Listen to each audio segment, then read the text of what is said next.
Musician Rob Schwimmer's fingers know their way around a keyboard, but he's also mastered an unusual instrument that isn't touched at all while playing it. Its sounds are associated with outer space and disturbed inner worlds. As a guest artist of Hill and Hollow Music, Schwimmer recently transported an audience in Saranac, New York, behind the moon, beyond the rain, with the music of his theremin.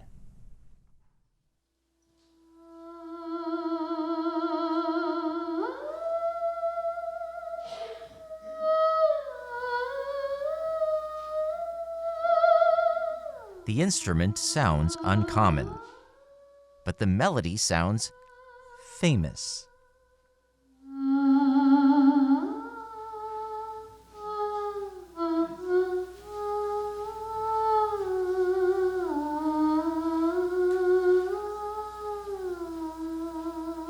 Master theremin player Rob Schwimmer can build rapport with an audience by starting his show over the rainbow. If your audience can immediately relate to what they're hearing, I think it really gives a better instant communication and, just lock up with your new friends in the audience.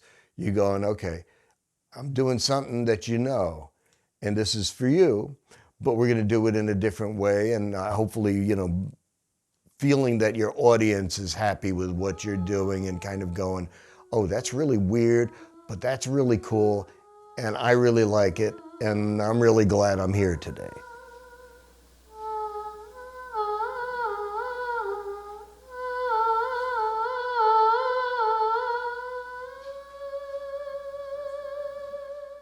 The theremin is one of the first electronic instruments. It was invented over 100 years ago. I mean, we look at it now and it's unusual. Can you imagine around 1920 seeing this? I mean, people totally freaked out. They thought they were hearing the spirit world.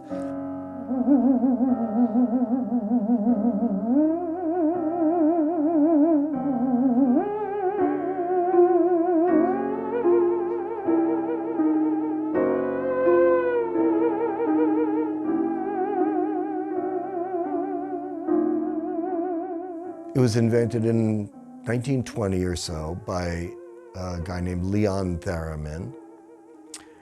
And he was searching for something else at the time, using tubes or gases as some kind of experiment, when he noticed that he was getting an audio response to his movements.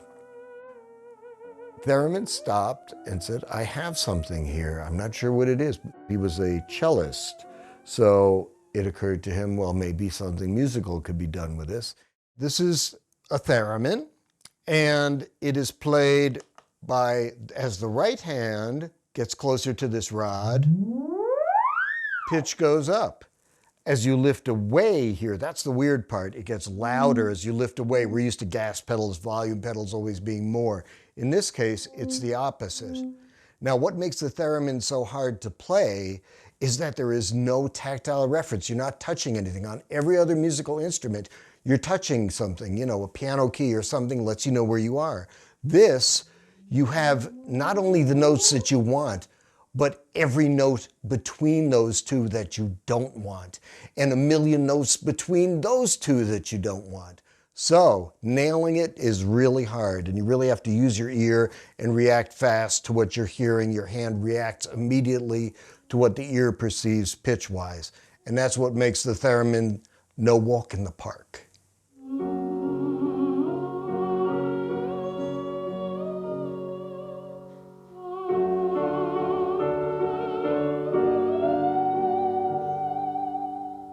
Thanks to its otherworldly sounds, motion picture composers welcomed the theremin into studio orchestras. 1945 was a big year for theremin in movies. And that year it was in both Lost Weekend and more prominently in Spellbound, the Hitchcock movie, which actually won the Academy Award for Best Score that year.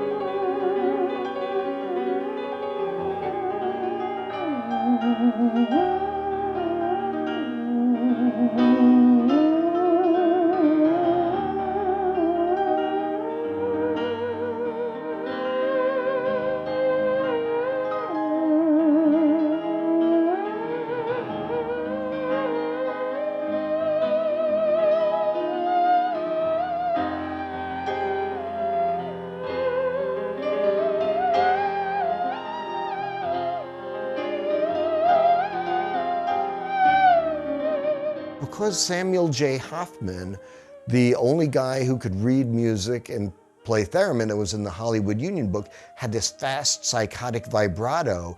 It was always used to portray the unstable side of somebody's mind, like Gregory Peck in Spellbound. And then later in the sci-fi movies, you know, for flying saucers, that fast, crazy vibrato, you know, and you would see on the posters, the people going, you know, because there's a flying saucer coming down.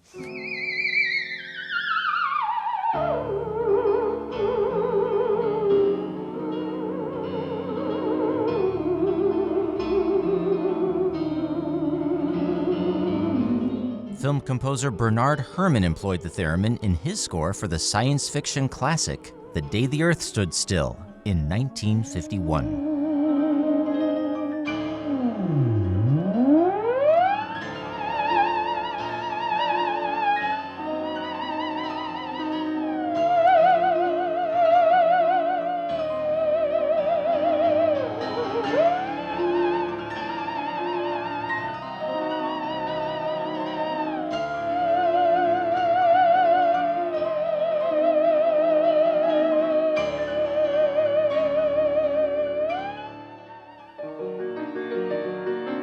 In 1958, Herrmann did not include a theremin in his score for Alfred Hitchcock's mysterious masterpiece, Vertigo.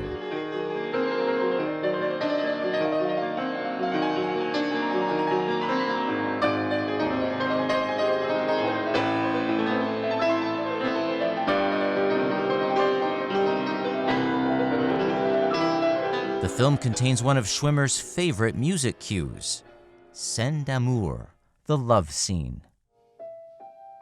Scène d'amour from Vertigo has always been an unbelievably special piece to me.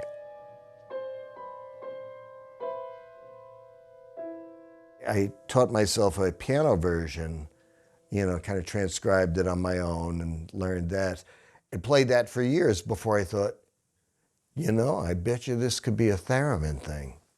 So I played along, and indeed it sounded fantastic, although Bernard Herrmann clearly forgot to put it into the score. But nobody's perfect.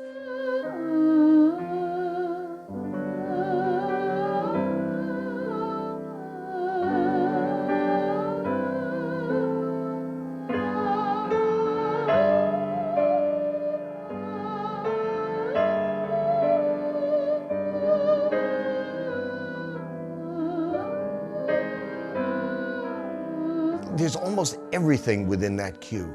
There's mystery, there's anticipation, there's romance, there's sex, there's death. It's magical, and just the way it builds and leads you to this place of, is something gonna happen? And then it delivers in such an overwhelmingly gorgeous way.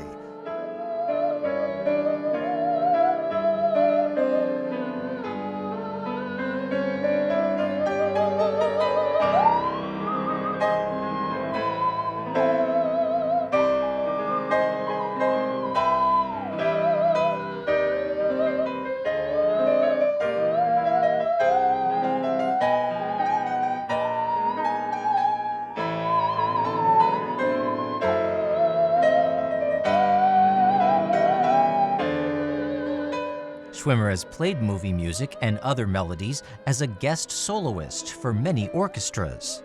He's played classical music with the Boston Pops and folk and rock music on tour with Simon and Garfunkel.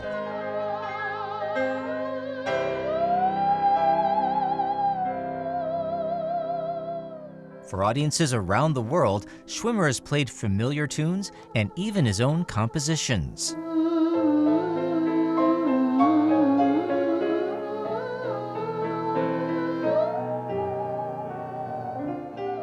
And it's not just on the piano and theremin where the musician excels.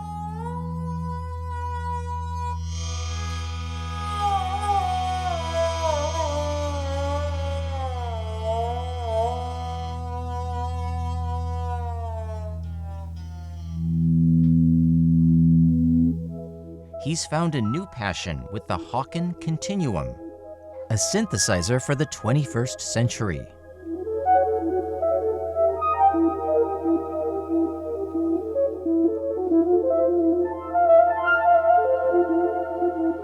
Once again, film composers have discovered the dramatic delights of an electronic instrument.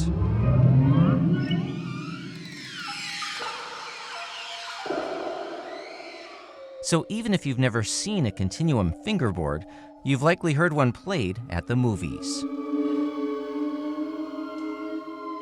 What I like about playing these crazy instruments is I enjoy the mystery and the adventure.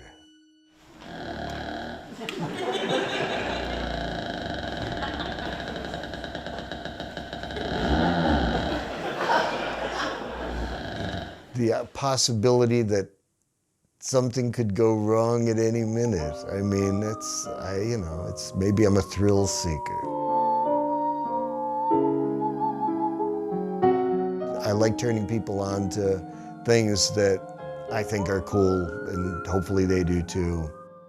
Who doesn't want to share something that they think is really, really cool?